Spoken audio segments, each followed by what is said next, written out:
नमस्कार दोस्तों, आज हम बात करेंगे देश दुनिया की 25 बड़ी खबरों के बारे में। उससे पहले आपसे अनुरोध है कि अगर आपने हमारे चैनल को अभी तक सब्सक्राइब नहीं किया है तो प्लीज चैनल को जरूर सब्सक्राइब करें और हाँ, वीडियो को अंत तक जरूर देखें और कमेंट में यह भी बताएं कि यह वीडियो आप किस शहर या राज्य से देख रहे हैं। तो चलिए नजर डालते हैं आज की तमाम बड़ी खबरों पर।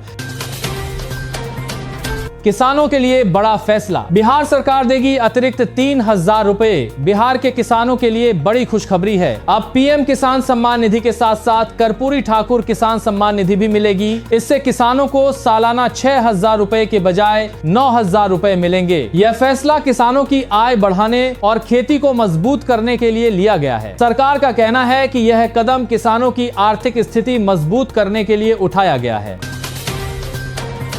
दिल्ली सरकार देगी गरीबों को होली और दिवाली पर मुफ्त गैस सिलेंडर। दिल्ली सरकार ने घोषणा की है कि होली और दिवाली जैसे बड़े त्योहारों पर गरीब परिवारों को मुफ्त गैस सिलेंडर उपलब्ध करवाए जाएंगे। यह फैसला खासकर कम आमदनी वाले घरों की मदद और त्योहारों को आसान बनाने के लिए लिया गया है। सरकार ने कहा है कि इससे परिवारों को त्योहारों के समय अतिरिक्त आर्थिक बोझ से राहत मिलेगी और खाना पकाने जैसी दैनिक जरूरतों में भी मदद मिलेगी। यह एक सामाजिक समर्थन योजना के रूप में लागू की जाएगी। अमेरिका ने भारतीय सामान पर टैरिफ घटाने का ऐलान। अमेरिका और भारत के बीच व्यापार में बड़ा बदलाव हुआ है। डोनाल्ड ट्रंप ने घोषणा की है कि अमेरिका भारतीय सामान पर लगने वाला टैरिफ 25% से घटाकर 18% करेगा, जिससे भारतीय निर्यात को फायदा मिलेगा। यह फैसला भारत के इस वादे के बाद आया है कि वह आगे से रूस से तेल नहीं खरीदेगा और अमेरिकी ऊर्जा, कृषि और अन्य सामानों की खरीद बढ़ाएगा। इसके साथ ही अमेरिका ने रूस के तेल खरीद पर पहले लगाए गए 25% विशेष टैक्स को भी हटाने की घोषणा की है। विशेषज्ञों के अनुसार यह कदम दोनों देशों के बीच व्यापार और रणनीतिक रिश्तों को मजबूत करेगा। पीयूष गोयल बोले, ट्रेड डील से देश की इकोनॉमी को फायदा। केंद्रीय मंत्री पीयूष गोयल ने भारत अमेरिका ट्रेड डील को लेकर अपनी बात रखी है। उन्होंने इस समझौते के लिए प्रधानमंत्री नरेंद्र मोदी को धन्यवाद दिया और कहा कि यह डील भारत की अर्थव्यवस्था और 140 करोड़ नागरिकों के लिए फायदेमंद साबित होगी। गोयल ने कहा कि इस समझौते से किसान, मजदूर, युवा और महिलाएं सभी को नए मौके मिलेंगे। उन्होंने यह भी बताया कि प्रधानमंत्री मोदी ने हमेशा एग्रीकल्चर और डेयरी सेक्टर को समर्थन दिया है और भारत में आधुनिक टेक्नोलॉजी लाने की दिशा में लगातार काम किया जा रहा है। अमेरिका के साथ हुई ट्रेड डील पर राहुल गांधी ने उठाए सवाल। भारत और अमेरिका के बीच व्यापारी समझौते में टैरिफ 25% से घटाकर 18% करने का फैसला सामने आया है। इस फैसले पर कांग्रेस नेता राहुल गांधी ने प्रतिक्रिया दी है। उन्होंने कहा कि प्रधानमंत्री नरेंद्र मोदी सरकार पर इस फैसले को लेने के लिए दबाव था और इसे सही तरीके से लागू करना चाहिए था। राहुल गांधी ने यह भी कहा कि व्यापार समझौते से देश और आम जनता को कैसे फायदा मिलेगा, इस पर स्पष्टता होनी चाहिए। उनका बयान राजनीतिक चर्चा का विषय बन गया है और इससे हिंदुस्तान में ट्रेड डील पर बहस और तेज हुई है। छत्तीसगढ़ में शराब होगी महंगी। छत्तीसगढ़ सरकार ने नई आबकारी नीति में बदलाव करते हुए 1 अप्रैल 2026 से शराब पर नई दरें लागू करने का फैसला किया है। इसके तहत देसी और विदेशी शराब पर टैक्स बढ़ाया गया है। विदेशी शराब पर टैक्स रिटेल सेल प्राइस के आधार पर तय होगा। साथ ही राज्य में शराब अब कांच की जगह प्लास्टिक बोतलों में बेची जाएगी। इन बदलावों से छत्तीसगढ़ में शराब की कीमतें बढ़ेंगी। सुप्रीम कोर्ट की व्हाट्सएप और मेटा को चेतावनी। सुप्रीम कोर्ट ने व्हाट्सएप और मेटा को उनकी प्राइवेसी पॉलिसी और डेटा शेयरिंग को लेकर सख्त चेतावनी दी है। कोर्ट ने कहा कि यूजर्स के निजी डेटा की सुरक्षा से कोई समझौता नहीं किया जा सकता। न्यायालय ने कंपनियों से स्पष्ट करने को कहा है कि डेटा कैसे और किसके साथ साझा किया जा रहा है और यह भारतीय कानूनों के अनुरूप होना चाहिए। कोर्ट ने यह भी संकेत दिया कि अगर प्राइवेसी नियमों का उल्लंघन पाया गया तो कड़ी कार्रवाई की जा सकती है।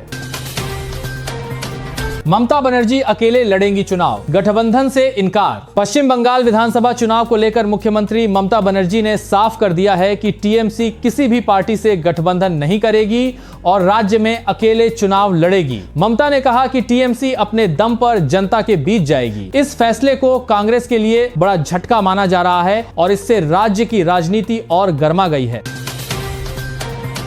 डॉलर के मुकाबले रुपया मजबूत, 8 साल का रिकॉर्ड टूटा। भारत अमेरिका के व्यापार समझौते के असर से भारतीय मुद्रा रुपया डॉलर के मुकाबले 1.5% तक मजबूत हुआ है और यह 8 साल के उच्च स्तर पर पहुंच गया है। इस बढ़त के पीछे विदेशी निवेशकों यानी FII यानी फॉरेन इंस्टीट्यूशनल इन्वेस्टर्स का भारत में फिर से निवेश करना भी है। ट्रेड डील से बाजार में विश्वास बढ़ा है और इससे करेंसी और स्टॉक दोनों में सकारात्मक असर देखने को मिला है।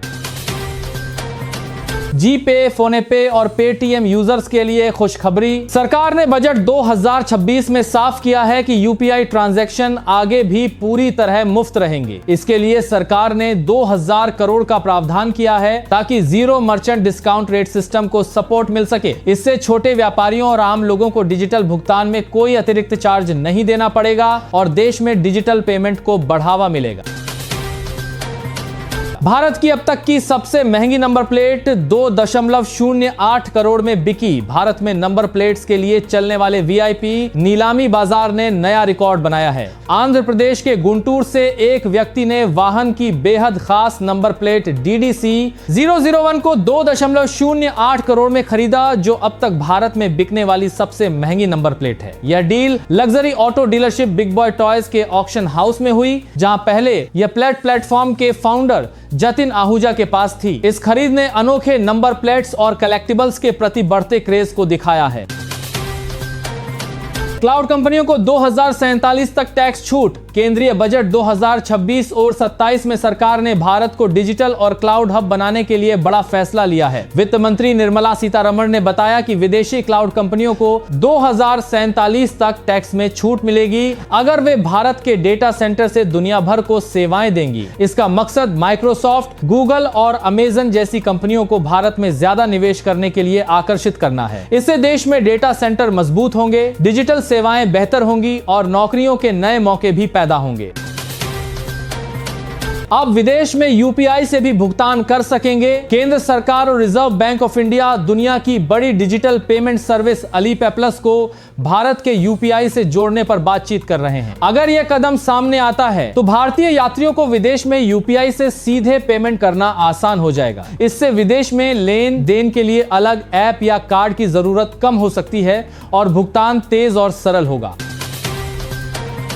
भारत की महिला ने बनाया गिनीज वर्ल्ड रिकॉर्ड। सूर्या सूती नामक भारतीय धाविका ने मनाली ले अल्ट्रा वॉक एंड रन चुनौती को 100 घंटे से कम समय में पूरा कर गिनीज वर्ल्ड रिकॉर्ड बनाया। इस कठिन दौड़ में उन्होंने कठिन पहाड़ी रास्तों और ऊंचाई के बावजूद तेजी से पूरा किया, जो अब तक किसी भारतीय महिला द्वारा नहीं हुआ था। उनके इस कारनामे ने भारत के खेल और सहनशीलता की नई मिसाल कायम की है और युवा खिलाड़ियों के लिए प्रेरणा बन गया है।